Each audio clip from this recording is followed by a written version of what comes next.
Yo, what's up mga tropa peeps? Yan, isang magandang araw po sa ating lahat. Isang magandang araw ng linggo. At yan, meron lang po akong gustong i-share sa inyo. Kaya po ako ay biglang napa-vlog.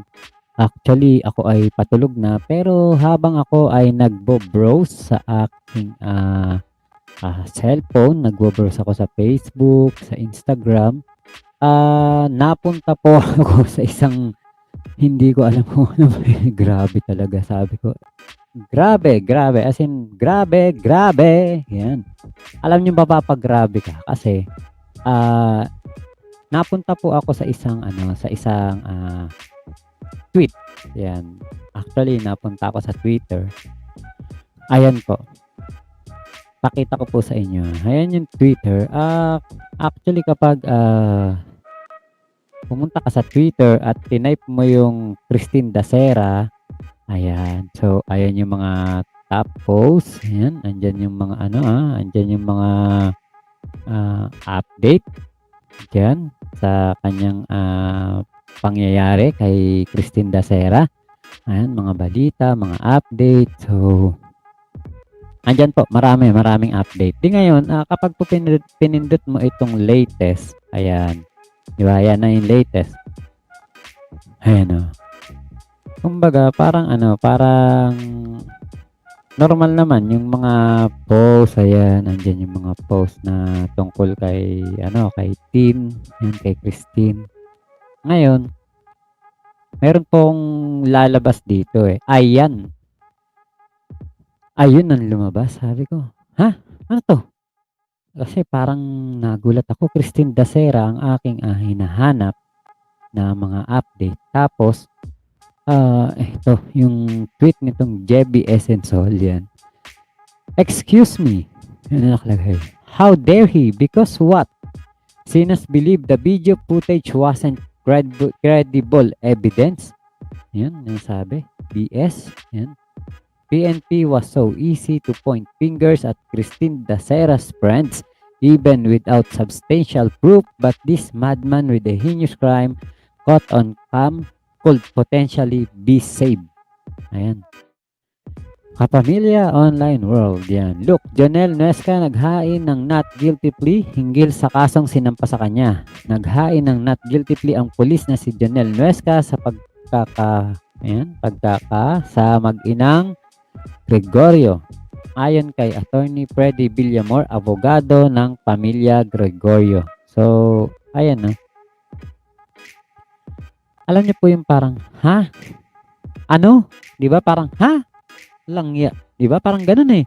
Kasi, actually, itong si Nuesca ang sumira sa, ano eh, sa mood. Di ba? Parang siya yung sumira talaga sa mood ng paparating na Pasko. Di po. Kumbaga siya yung ano eh, yung talagang nawala ang essence of Christmas dahil sa kanya. Kasi kahit na Paskong Pasko, eh, naiisip pa rin ng mga tao kung ano ang nangyari doon sa mag-ina na kanyang kumbaga kinuha niya, di ba? Ng mga kinuha niya, nilagay niya sa kanyang kamay ang pagiging ano ba tawag doon? Matadero, parang ganun, di ba? Kumbaga dapat ano eh, masaya ang Pasko natin eh. Kahit na merong pandemya, eh, nagpipilit ang sambayan ng Pilipino na maging ano tayo, na maging masaya sa kabila ng pandemya. Dahil kahit na may pandemya, mararamdaman mo na merong Pasko dahil masaya na kahit papaano ang mga tao, 'di ba? Masaya na sila. Kumbaga tayo kahit na naka-lockdown or kahit na merong mga restrictions, kahit na merong banta ng pangalawang ano, pangalawang strain ng sakit na iyan, eh hindi tayo gaanong nada-down na. Dahil alam naman natin na ang Christmas pagdating sa mga Pilipino, yan yung ano eh, kahit anong mangyari, uplift ang ano niyan. Kumbaga mataas ang anong moral at kumbaga talagang ise-celebrate ang Christmas kahit na anong mangyari. Dahil kahit nga po yung mga may hirap, kahit na yung mga nakatira lang sa barong-barong, eh sila ay nagse-celebrate ng Pasko. Kahit po mahirap lang ang kanilang mga buhay, kahit na pinagkakasya lang, pinagtatagpo lang ang kanilang mga pangangailangan, eh, talagang merong Pasko sa Pinas kahit anong mangyari. Kahit merong, sakuna, kahit ano pang mangyari, meron talagang Pasko. Hindi po maiaalis 'yan sa mga Pilipino. Pero ginulantang talaga nitong, taong ito ang ating, sambayanang Pilipino na kahit na magpapasko, eh, meron pa rin talagang mga tao na gagawa ng masama sa kanyang kapwa. So, dahil nga sa nakita ko na ito, eh, medyo nalibang kasi ang sambayanang Pilipino tungkol naman sa kaso ng pagkawala ni Christine Dacera. Ngayon, dito po sa thread na ito, dito sa tweet na ito, nakita ko po ito, 'yan, nakita ko po itong, isang post dito o tweet dito ng dailyfeedplanet.com. So, galing po ito sa Kapamilya Online World 'yan, basahin po natin. Ay naku, mapupunta pala siya sa ibang ano, teka.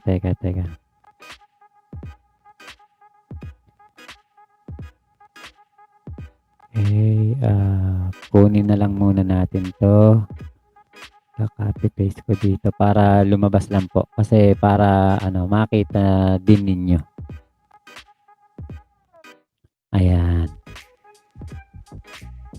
ayan na. Ayan, ito po yung nakalagay diyan, Jonel Nuesca na 'yun, sa mag-inang Gregorio naghain ng not guilty plea. 'Yan. Hindi ko na lang po babanggitin yung mga ibang words na, medyo hindi po maganda kasi po, eh, baka po tayo ay mapansin ni lolo. 'Yan, alam niyo naman, naku medyo mahigpit si lolo ngayon. Actually meron tayong kakilalang vlogger na kada tungkol kay Christine Dacera ay laging dilaw po ang kanyang, mga post. Pero awa naman ng Diyos sa atin kahit papaano ay hindi. At yung iba nga kasi dinadaan natin sa ano, sa pangkasalukuyan. Kumbaga naka-live tayo. Kaya siguro hindi rin tayo naaano dun. Pero eto po, ayan po yung litrato ng eto, yung si Nuesca, tapos yun pong mag-ina. Ngayon po, eto, nakalagay po dito, i-aano ko, ayan. Okay, ayan, izo-zoom ko ng kaunti para mabasa rin po ninyo habang, paano ba? Ayan, izo-zoom ko ng kaunti para mabasa niyo din kasi sobrang liit, eh. Okay. Okay, ayan po. Not guilty.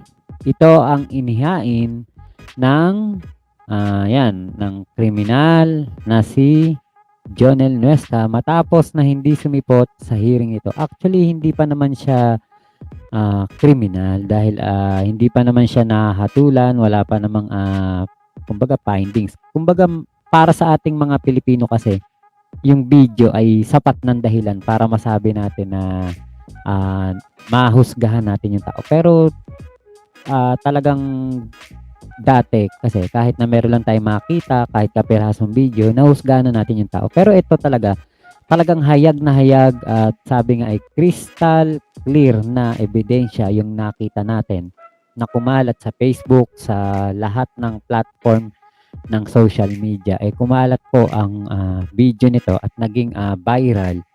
At totoong talagang kitang-kita talaga kung paano niya kinuha ang buhay nung, mag-ina, 'di ba po? Ngayon po, ah, eto basahin nga ulit natin. Not guilty, ito ang inihain ng kriminal at mamamatay taong pulis na si Jonel Nuesca matapos na hindi sumipot sa hearing nito. Sa programang Wanted ng batikang broadcaster na si Rapi Tulfo ay binahagi ng abogado ng pamilya Gregorio na si Attorney Freddy Villamor ang nasabing balita. Ayan. Sa kwento ni Attorney Villamor, habang nasa korte sila para sa hearing na isinasagawa sa Branch 67 ng Paniki Tarlac kasama ang ilang membro ng pamilya ng namatay na si Frank at ina nitong si Sonia Gregorio, ay hindi umano sumipot si Jonel Nuesca.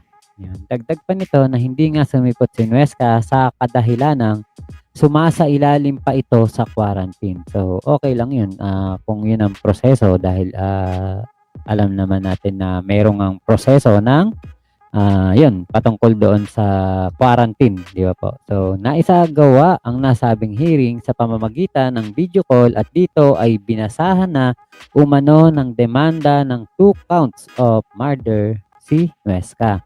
Ngunit ang nakakapang-init ng ulo ay ang pag-plea nito ng not guilty sa harap ng pamilya Gregorio o sa madaling salita ay sinasabi nitong wala siyang kasalanan sa mag-inang Gregorio. Sinasabi ni ayan, ayan na lang po, hindi ko na po babasahin.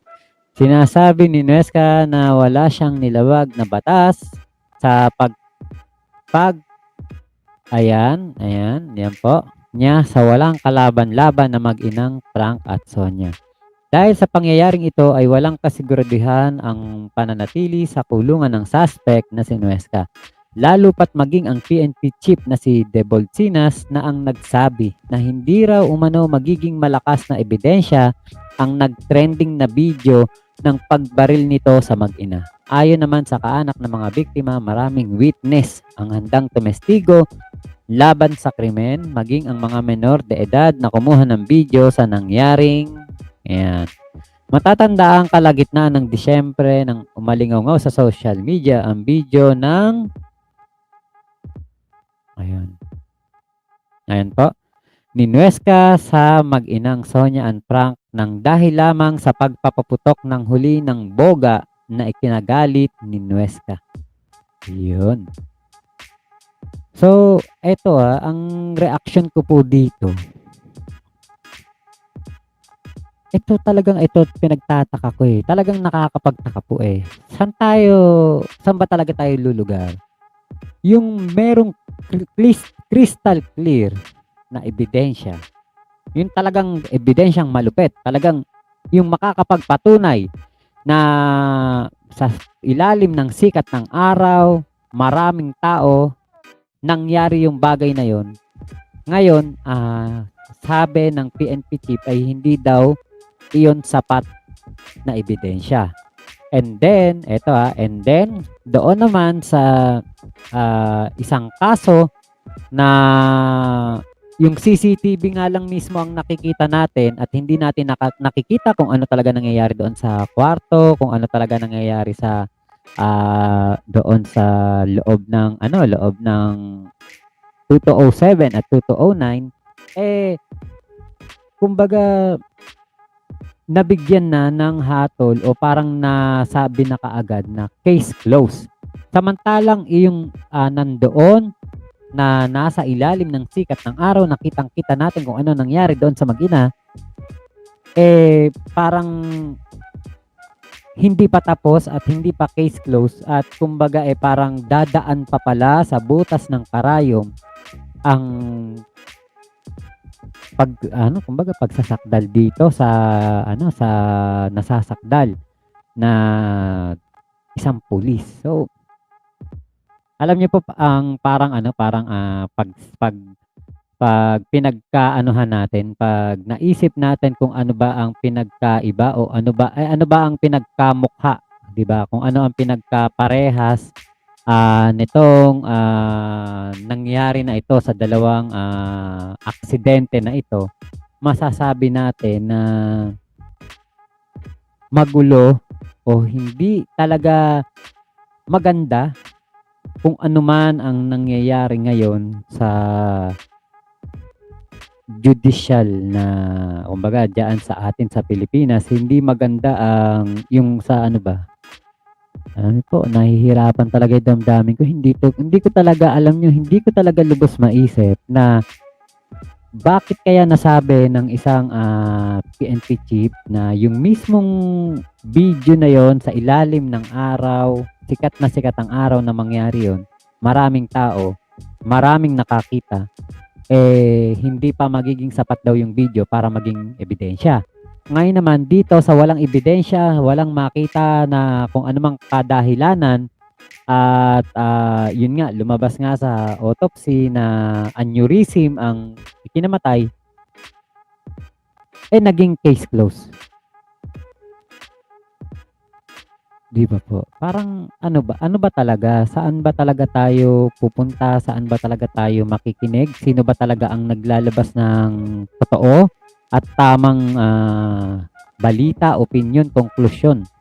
Alam niyo po yung parang nahihirapan ang damdamin din ng mga tao na na nakikita ang nangyayari dito dahil nga, hindi nga po talaga maganda, Kumbaga parang ah sa atin po parang tayong mga, ah, naghahanap ng hustisya din dahil kumbaga tayo yung nasa social media, tayo yung mga nanonood, 'di ba? Tayo yung mga nag-aabang ng kung ano yung mga mangyayari. Kumbaga parang alam niyo po yung nakaano tayo, nakabitin tayo, parang, "Ano ba? Totoo ba yun? Talaga bang mangyayari yun?" 'Di ba? Talagang puwede palang mangyari 'yun. Siguro karapatan din naman nung, si Nuesca na mag-not guilty plea, 'di ba?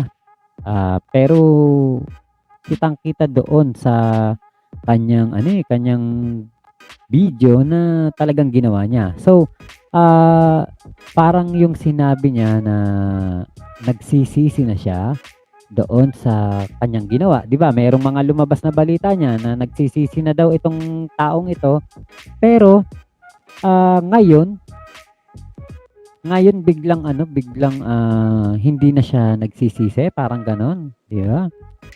Meron nga dito na dapak na yung, kay Christine Dacera, case closed na kahit wala pang ganoon ebidensya ta's eto may video and audio na not guilty. Naku, abangan na lang po natin ang mga susunod na update dito sa, nangyayari na ito.